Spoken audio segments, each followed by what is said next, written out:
Sakit, mother. Ang mulugwa ang mata o mulugwa ang bata? Lugong bata kay lalim man ka bata ka sakit ana. Sakit yung lugang bata kay mag-isang yun niya. May yung bata ka lang yun na. Ang mata? Mulugo ang bata. Ano man? Sakit no eh. Di lang ang limay. Magsakit siguro ang bata, sir. Ano man? Oh, wala ko na.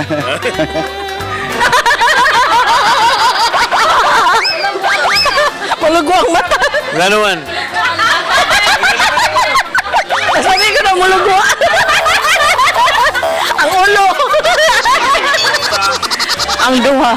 Ano man? Wala lang.